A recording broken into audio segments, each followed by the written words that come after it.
Bonjour madame, merci d'être venue. Aujourd'hui, mes camarades Talia Melek et moi, nous allons vous interviewer pour notre web radio. Alors, est-ce que vous pourriez vous présenter pour commencer, s'il vous plaît ? Bien sûr. Donc, je m'appelle Marianne Letron, je vis en France et je fais partie d'un collectif qui s'appelle le Roy Hart Theatre, qui est aussi maintenant devenu le Centre artistique international Roy Hart et qui est basé dans le sud de la France. Voilà. Et autant que vous avez parlé du Roy Hart Théâtre en 1978. Est-ce que cette expérience a influencé votre vie et votre parcours artistique ? Alors, moi j'ai rencontré ce groupe en 1978-79 et cette expérience a complètement bouleversé ma vie. Avant cela, j'étais dans une recherche pour essayer de me rencontrer. C'est l'âge où on se rencontre encore, quand on a 20 ans, une vingtaine d'années. Et quand j'ai découvert ce travail de la voix, cette recherche sur la voix, j'ai senti que c'était ce travail qui allait pouvoir m'accompagner pour mieux me connaître et me réaliser aussi ce que je voulais développer dans ma vie. Mais vous faisiez quoi avant que vous découvrir ce théâtre ? Alors, c'est une bonne question parce qu'avant ça, j'ai fait une école d'infirmière en psychiatrie. Et c'était pas vraiment, je ne vais pas raconter ma vie, mais c'était pas vraiment un choix que j'avais fait avant. Mais je savais aussi que je ne resterais pas dans ce milieu de travail qui pourtant m'a passionnée. Et quand j'ai découvert ce travail de la voix, là, je savais que ça allait être pour ma vie. Wow. Voilà. Et si je ne me trompe pas, vous faites aussi, vous travaillez aussi au théâtre. Oui. Donc, est-ce que vous improvisez ce que vous dites au théâtre ou bien tout est scripté mot pour mot ? Ça dépend des spectacles. Il y a des spectacles où le texte est écrit et je l'interprète. Mais même en l'interprétant, il y a toujours une part d'improvisation de toute façon, parce qu'on ne joue jamais le même personnage de la même façon d'un jour à l'autre, et heureusement. Et vous préférez quel type ? Improvisation complète ou scriptée ? J'aime les deux, en fait. J'aime les deux parce que ce sont deux expériences différentes et complémentaires. Et j'aime faire des expériences variées. Voilà. Donc vous direz que c'est la variation dans votre vie qui l'anime en quelque sorte ? Absolument. Et par exemple, je suis ici devant vous. C'est quand même extraordinaire. Oui. Et je suis ici devant vous parce que je suis allée travailler en Égypte depuis 4 ans. Et j'ai rencontré Ahmed et voilà, les contacts se font et l'aventure comme ça se poursuit. Waouh, ok, Ouais. c'est vraiment incroyable. Wow. Et pouvez-vous nous parler un peu plus de votre métier, en quoi il consiste, tout cela ?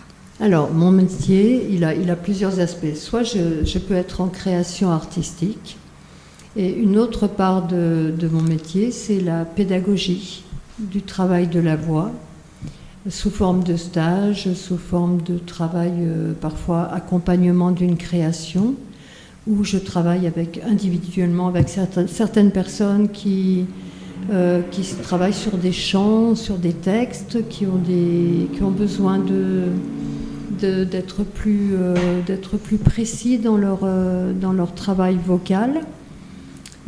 Et très souvent aussi, je me déplace et je donne des stages dans différentes villes en France, mais différentes villes en Europe, et depuis quelques années, l'Égypte, et maintenant Bahreïn. Et il y a 14 ans, j'ai aussi eu l'occasion d'aller en Afghanistan, où j'ai donné des stages à Kaboul, dans le cadre du Théâtre national de Kaboul et de l'Université de Kaboul. Et autant que vous avez parlé sur votre travail et votre métier, quels sont les défis dans lesquels avez-vous rencontré en explorant et en développant votre voix? Les défis, ça c'est une bonne question parce que je crois que de toute façon la voix nous met au défi de déjà oser, oser l'utiliser, oser comment dire ça, la laisser traduire tout ce qui se passe à l'intérieur de nous. Et ça c'est un défi parce que ça nous dévoile. Comme je le disais tout à l'heure avec un des groupes, avec la voix, on ne peut pas se cacher. Alors qu'avec les mots, on peut se cacher. Mais je pense surtout à la voix chantée. Et quand je chante, je ne peux pas faire semblant. Et je ne peux que m'engager avec mon chant et même aller au-delà de ce que je crois possible dans ma voix. C'est toujours un peu l'aventure, la voix chantée. Toujours, parce qu'elle est variable, hein, selon le temps, véritablement selon la météo, mais aussi selon la météo intérieure, comment je me sens, si je suis fatiguée, si je suis inquiète, si je suis ou si je suis évidemment en confiance et en pleine forme. Ma voix va être un peu le miroir de tout ça, en fait. Et ça, voilà, c'est déjà ce premier défi-là. Et parfois, dans le répertoire que je travaille, le défi, c'est d'aller aussi explorer des chants qui sont très aigus, parfois au-delà de ce que je crois possible dans ma voix, mais avec le travail, ça devient possible, ou d'avoir à chanter aussi parfois des notes très, très graves. Et là, je dois aussi travailler sur ma voix, parce que ça demande d'apprivoiser le chemin vers des sons graves ou des sons très aigus. Et vous direz quoi à quelqu'un qui n'arrive pas à se montrer en public, qui n'arrive pas à dire ce qu'il pense? C'est comme deux questions, se montrer en public, pas vraiment dire ce qu'il pense. Prenez-la comme une seule. Plus quelqu'un qui n'arrive pas à utiliser sa voix oui. pour s'exprimer et pour dire ce qu'il pense. Je dirais à cette personne, quand elle est en situation, de relever le défi, déjà. Et quand elle est dans cette situation-là, de bien ancrer ses pieds sur le sol, de sentir que cet appui-là est très important, de bien sentir sa respiration et de prendre quelques secondes pour souffler. Et c'est une façon de rentrer en soi-même et de s'installer à l'intérieur de soi. Et à partir de là, de laisser ce qui est à dire ou à chanter ou je ne sais pas, à communiquer venir. Mais souvent, je crois que c'est aussi parfois dans le travail des acteurs aussi, s'il n'y a pas ce moment de préparation, il y a quelque chose qui rend plus difficile d'être sur scène ou d'être en train de parler en public. Voilà, ça peut durer très peu de temps, mais c'est comme un petit rituel à avoir. Et ça peut beaucoup aider. Et de se faire confiance aussi, bien sûr.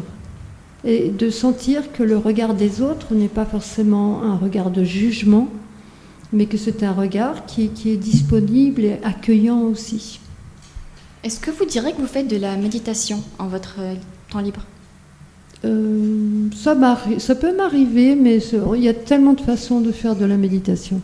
J'ai ma façon propre aussi de le faire. Ça peut être en étant vraiment, en prenant le temps d'admirer un paysage, d'écouter des sons dans la nature ou même dans la ville.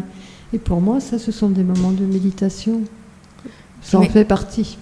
Mais est-ce que à chaque fois que vous sentez quelque chose, vous la chantez et est-ce que vous la publiez ou pas? Est-ce que je le publie ou pas? Oui, c'est-à-dire par exemple, est-ce que vous avez un channel de YouTube, etc. À chaque fois que vous sentez quelque chose, vous la chantez et hop, vous la publiez? Non, je le fais pas. Non, je ne le fais pas. J'allais dire, c'est pas tout à fait habituel. Voilà, je suis d'une génération qui a apprivoisé tous ces médias, mais je ne souhaiterais pas forcément le faire, non, non, parce que j'aime bien aussi garder parfois ce qui est de mon intimité. J'aurais peut-être du mal aussi parfois à exposer mon intimité à un média comme YouTube, mais peut-être je devrais essayer. Vous devez essayer, madame, parce qu'on a besoin d'écouter votre voix. Je devrais essayer. Je suis une grande fan.